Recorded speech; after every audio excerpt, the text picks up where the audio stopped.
Scoopy Radio. Big Game James. What's going on, brother? I'm good. How are you? Working my tail off. You're supposed to. You're young, vibrant, smart. It's your time. It is my time. Listen, when I was growing up, I got to tell you a funny story. When I was growing up in choir, I thought you were in the Bible. King James. No. So when I was learning the books of the Bible, Matthew, Mark, and Luke, and John, the Acts and the letters to the Romans. Yeah.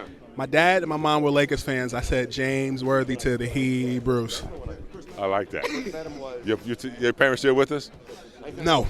Oh, well, anyway, thank you. But my mother would think it was funny. Whenever she would see you on TV, she would go, James worthy to the Hebrews. I like that. I like that. Yes, sir. So tell me something. You have Michael Cooper, who's a Hall of Famer, who recently told me that he would like to see Robert Horry and Byron Scott get the nod. What other Laker cohorts of yours should be in that are not? Well, I think they're all in.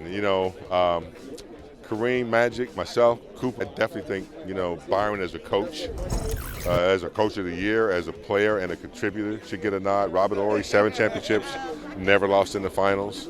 You could make a case for, you could make a case for Derek Fisher at some time. 5 championships, and what he's done is, he's coached a few times. Bob McAdoo's already in, but I think Robert Horry, Byron Scott for sure. Why do you think that Robert Horry gets overlooked? Is it that people in the decision-making process look at star power more? Because the Hall of Fame is about your contributions to basketball, not just NBA. What do you think it is? I don't vote. I don't know who votes. Writers get a chance to vote, and they look at everything. They look at your collegiate career.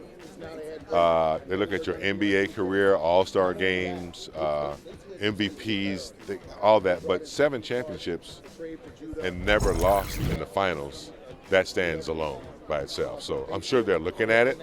I don't think he's being overlooked. Unfortunately, it takes too long sometimes. Like, I remember when I went into the Hall of Fame in 2003, the whole time that I was going through my ceremony, I was thinking that Coop should be there, for what he's done and the contribution to 5 championships, Defense Player of the Year. So sometimes it takes a little bit. I was denied my first 2 times getting a phone call to only say it's nice to be nominated, but I think it'll happen for all the guys that we've mentioned. The small forward position, you hear people, and these days the small forward is the power forward, and the power forward is the center. That's true. Who are some of your favorite small forwards that you enjoy watching, past or present? Well, I'm a huge Kevin Durant fan. I don't know whether he's small or power. I think he does both. And people don't talk about we talk about Steph and LeBron, but KD he's an assassin. He can get it whenever he wants. And he's good on both ends. Klay Thompson, he's more of a 2, but played a lot of small forward.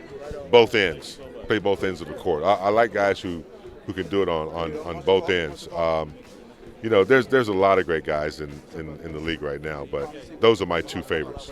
Gastonia, North Carolina. You know that's right. The home of you and Brandon Ingram, also a small forward. Yeah.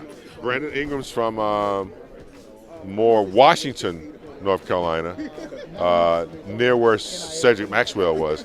Sleepy Floyd is from Gastonia, and so is Darryl Armstrong. Okay. Yeah. What do you like about Brandon Ingram's game? Everything. He reminds me of Kevin Durant with the height, the ability to score over people. His ball handling skills. If he could just be more of a 2-way player on the other end, then he's right there with Kevin Durant. Thank you, brother. You got it. My man.